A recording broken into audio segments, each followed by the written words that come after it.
Hello, wonderful people, viewers and subscribers. Some weeks ago, I published a video where I made a statement that racism is learnt, it is taught. People don't just wake up one morning and become a racist. It is something that has spanned through over the years. It didn't start with Donald Trump. And this is a clearer evidence of that. Come here. Don't run. Come here. Sit down. I need to ask you a question. Okay? What do you see? What's that? I see two kids. Yeah? What do you see? Two girls. What do you see? One girl and one boy. What do you see? Two boys. Okay. What do you notice about those two boys? They are having fun. Okay. What do you notice about those two girls? They're hugging each other. What do you notice about those two? That one's kissing and she's hugging, Uh-huh. and that one's smiling. What do you notice about those two? This one is doing that, and then this one's like holding his arms. Uh-huh. So, do you notice anything else? No. Anything, what stands out? Anything stand out to you? Maybe like this one. Okay, what stands out? The grass. The grass stands out because it's really tall? Yeah. Anything else? No. That's it. Are they the same? Yep. Yeah? Okay. Give me a hug and a kiss. You see that?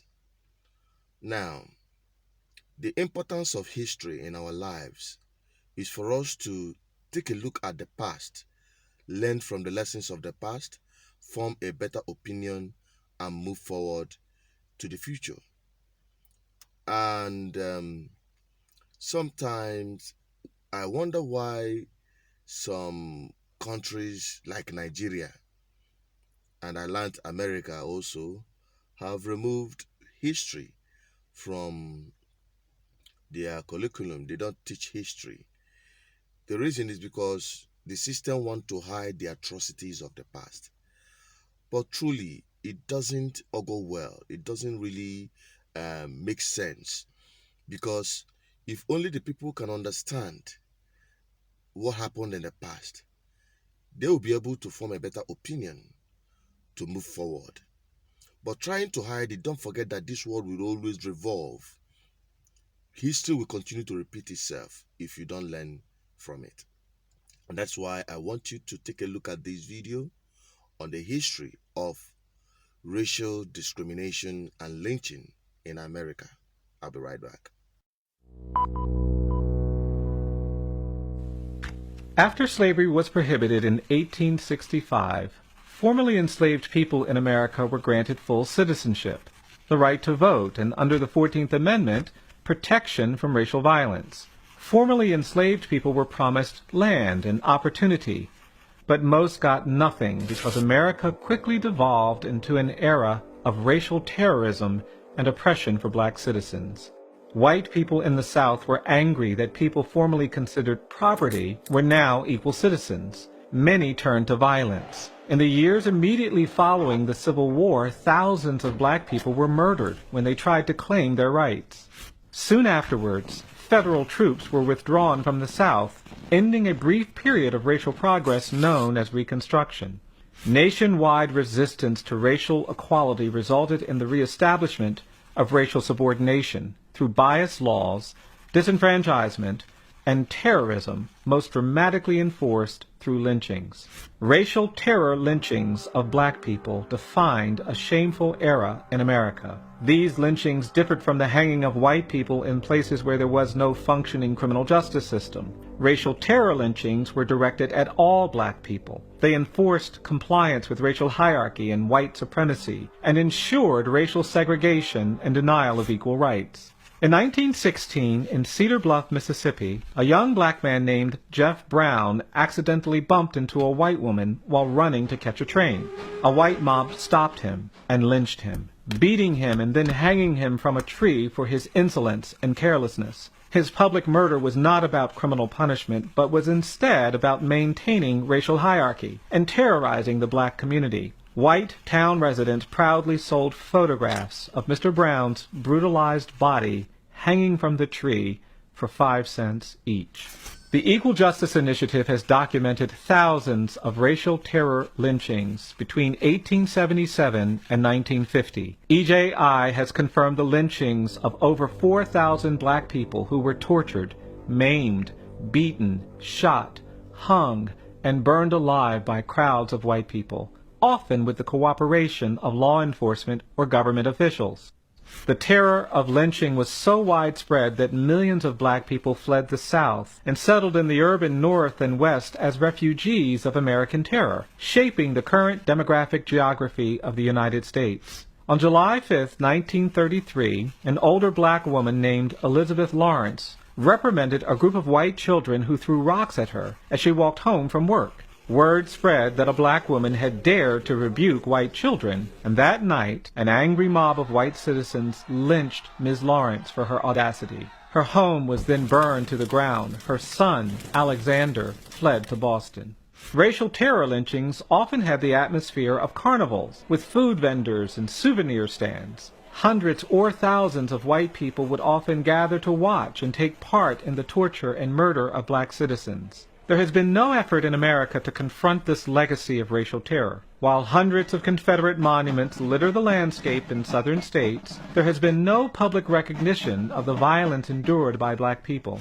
On October 7, 1910, a white mob in Montgomery, Alabama tried to abduct and lynch black men being held in jail on suspicion of miscegenation, or interracial sexual relations. When they were unable to get the men out of the jail, the frustrated mob lynched a black taxi driver named John Dell, who was sitting in his cab nearby. No one was ever arrested or prosecuted for his murder. EJI's Community Remembrance Project collects soil from the many sites where terror lynchings occurred. Jars labeled with the names of murdered black citizens are on public display at EJI, a powerful visual reminder of history we must face. EJI is working to create a permanent memorial to honor victims of lynching, a place to reflect on America's history of racial violence. We hope to place historical markers at hundreds of lynching sites around the country.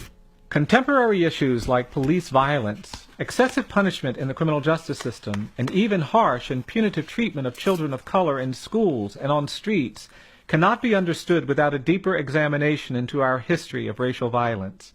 More truthful discourse and reflection on our history of racial injustice is essential for us to achieve racial equity. Confronting the legacy of lynching is critical to advancing this conversation.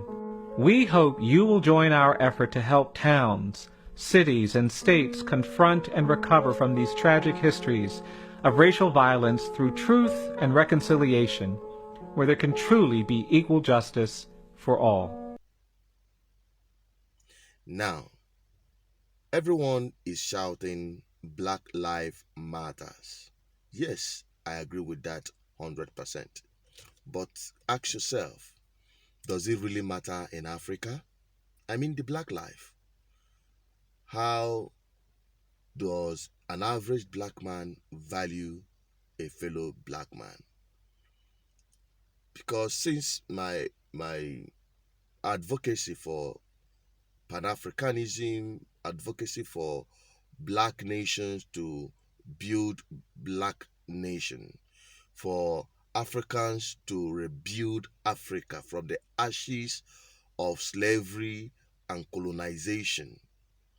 Many years have gone by, yet Africa is still living under the spell of colonization and slavery. We've not been able to live above that social discrimination among ourselves. Look at South Africa. A few months ago, they were all out killing their fellow black Africans. They never targeted on other race. They never targeted any people that is considered white. But they are there, killing their fellow blacks. And yet, in South Africa today, they are protesting Black Lives Matters. What a hypocrisy. What a hypocrisy.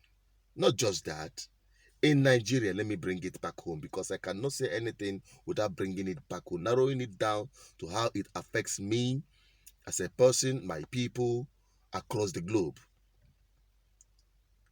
We have been seeing police brutality. We have been seeing people who are in the security agency saddled with responsibility to protect lives and property, and now the biggest threat to lives and property. We have seen it.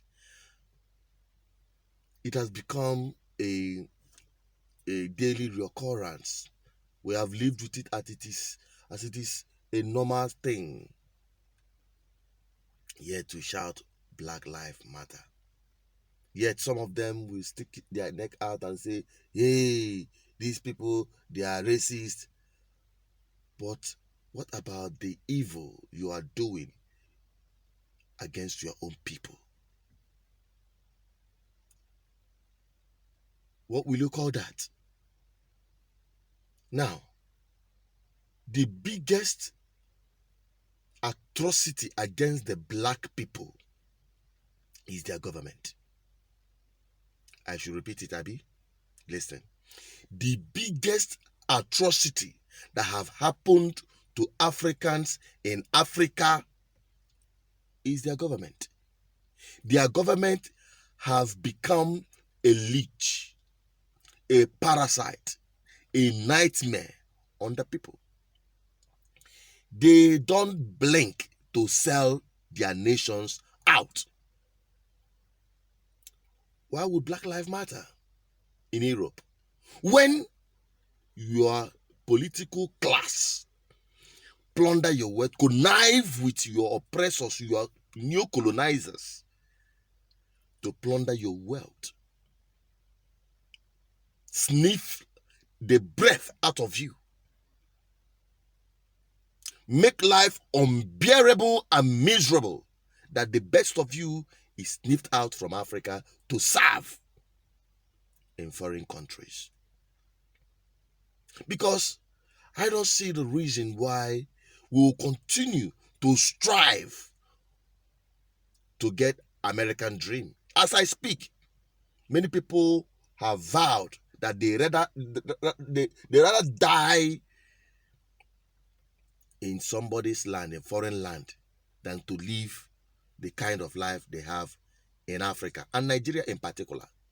You have seen young people try to cross desert. It is no longer a news that many Africans die on daily basis on the high sea trying to get into Europe, running away from the parasite of a government, the impunity that has become the order of the day in many African countries as we speak. Ask yourself again, does Black Lives matter? Black life will matter when Africa is fixed.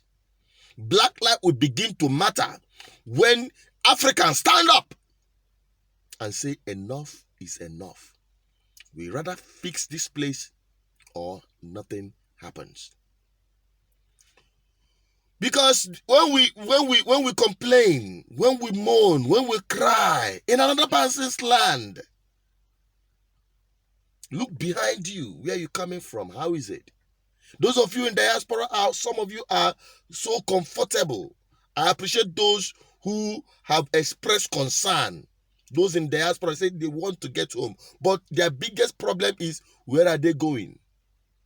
What are they going to meet? What kind of situation are they going to meet when they come back home? And that is why people like us have determined that here must be fixed. We're going nowhere. But my problem is the people. Yes, I acknowledge the fact that hunger and poverty have been used as a tool to continue fueling the failure in government, to continue recycling never-do-wells in government. People who have not contributed anything positive to the progress of their countries, they keep recycling themselves. And that is why I'm making this video. Until Africans appreciate Africa, rebuild Africa, black life will never matter. And that is where I am signing out. It is better we rebuild Africa so that black life will matter. Thank you for watching. If you like this video, please click on the subscription button. If this is your first time, share this video. Let some other persons, black people out there, get this message. It is very important. I appreciate you all. Keep watching, keep liking, keep subscribing. We will keep delivering the truth and nothing but the truth. Stay safe.